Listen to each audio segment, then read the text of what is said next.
Welcome back, guys. I went to the Asian supermarket the other day and I found really fresh okra. And okra is something, if it is fresh, you can kind of break one of the tails and see if it snaps, then you know it's fresh and it's crunchy. And I thought, that's it, I need to show you. It's a long time I haven't cooked anything with okra. I haven't got many okra recipes on here. Anyways, this is kind of a really delicious okra sabji, and it is a bhindi do pyaza, which is okra do pyaza. And or you could just call it onion bhindi, onion okras. Usually the pyaza is made with meat, some form of meat. I've shared a chicken do pyaza, and this one is just a made up dish which now a lot of people make at home. So let's get cooking and I'll show you how easy and delicious this is.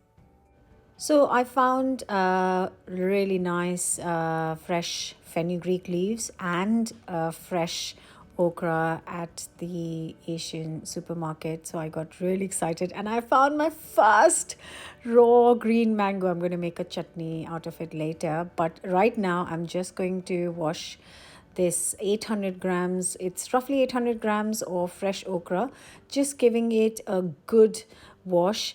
And next I'm just going to place it on a clean kitchen towel or any kind of fabric or towel you want to put this on, and then just let it naturally dry out. I usually do this the day before, so next day they are ready for me to prep. Otherwise you can wipe them off dry.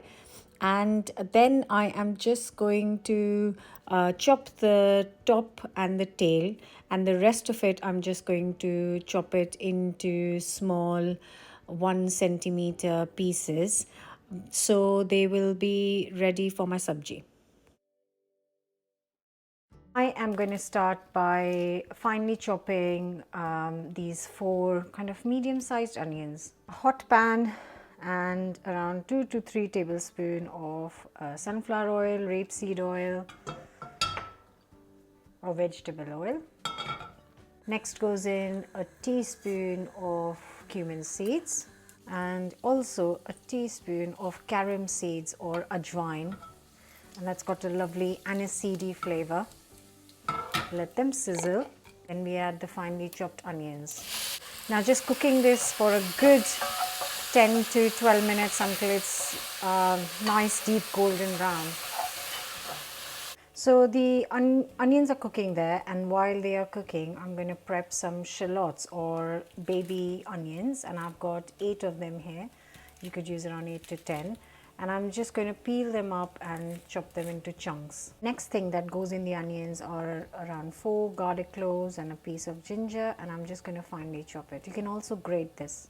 The onions are a perfect brown color, just beautiful. And next we add in the ginger and garlic that I've just finely chopped, and then just cook it for a couple of minutes. I have just chopped up 4 medium-sized tomatoes, and then I'm going to just add it to the onions now.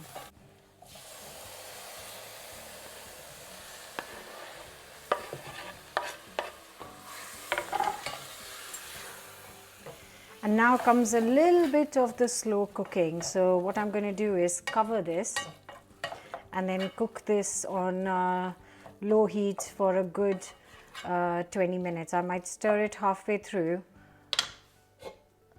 but there goes the lid. So while the onion tomato mixture is cooking for 20 minutes, I'm going to focus on getting the other bits ready for the recipe. So a hot pan and 2 to 3 tablespoons of oil. And I have got here the 800 grams of chopped up okra. And I'm just going to kind of stir fry this on high heat for 5 minutes. So it's just going to kind of start getting a little bit of color on the corners, and I'll just give it literally 5 minutes on high heat. I most definitely think that okra gets such a bad name for no fault of its own, because I think just people don't cook it properly. And I know it's lacy and slimy, but that part can be cooked off. And whether you're frying for crispy okra, there's a lovely recipe on the channel for that, or you're making just a simple sabji with potatoes and onions, or kind of adding it to stews. I learned a lovely okra stew when I was on the Cayman Islands, and I made a rough video for that. I will leave all the links in the description box. But I think if you cook okra properly, it is super delicious, and hopefully this recipe will show you just how amazing it can be. So it's been 5 minutes, and you can see, if you look closely, that there is a lot of charred bits, and that's what I was looking for. So I'm going to turn the heat off, and I'm going to get my attention over to the onion tomato mix, which is now beautifully done. A little caught up at the bottom, but that's all right. So I'm going to add the spices. I'm going to add a teaspoon of salt. Salt and chili is something you have to add according to your taste. So if you like less salty food, you add less salt. If you want more spicy, add a bit more chili powder. A teaspoon of chili powder as well. And I'm going to add 2 teaspoons of ground coriander. That's just going to make a lovely base, and 1 teaspoon of garam masala. And that's going to be all the spices we need at this minute. Just a quick stir.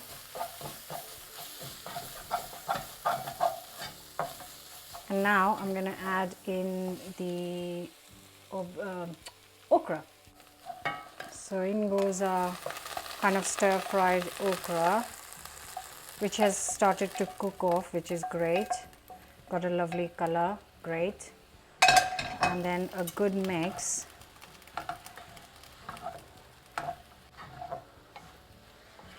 So you can make, this takes a little bit of time, not loads, but this takes a little bit more time than my normal aubergine. Why do I keep saying aubergine? Okra, onion, like a just bhindi ki sabji, which is like a staple in every Indian household, most of them. That takes hardly any time, but this one is kind of, I'm layering it with more flavor, which will make it even more delicious. So once I've mixed it up, I am going to cover and cook this on low heat for around 15 minutes, a really low heat. And while that is cooking, it gives me 15 minutes to prep up these shallots or baby onions. So I've peeled them, and I'm just chopping them up into, I don't want very small sizes, so I'm just going to chop up into kind of chunky bits. You can see I'm just using the same pan as the okra. I haven't washed it, there's no need. I'm going to add 2 tablespoons of oil and then add the onions. And I'm just going to cook this until it's golden.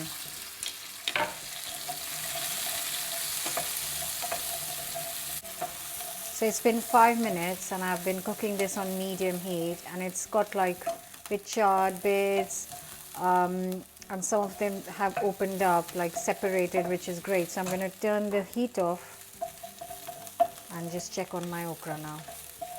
So it's been 10 minutes, and I'm just checking to see if it's not like sticking at the bottom, or, oh lovely, absolutely glorious.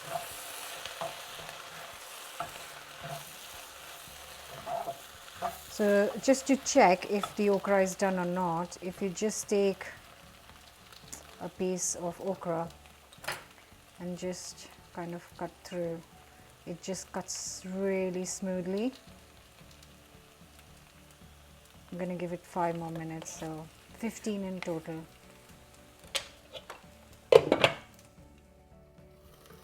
So it's been 15 minutes and I'm just gonna check with one okra. There you go. Completely nice, mushy. You need to cook it fully. And now I am going to add the lovely cooked shallots. Just mix it through, turn the heat off, and I'm going to plate this up.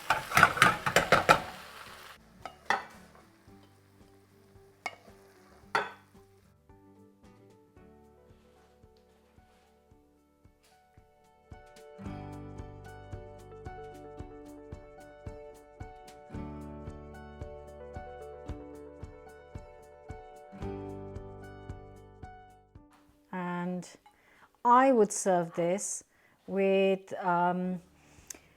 this is great if you want to put it in a wrap for your lunch boxes or picnics, but I would serve this with some tadka dal or kind of any kind of dal and roti, or just some dal and rice, and just the tadka dal and bhindi okra is such a wonderful combination.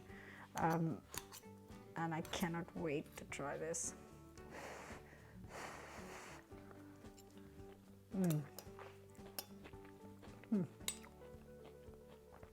Lovely.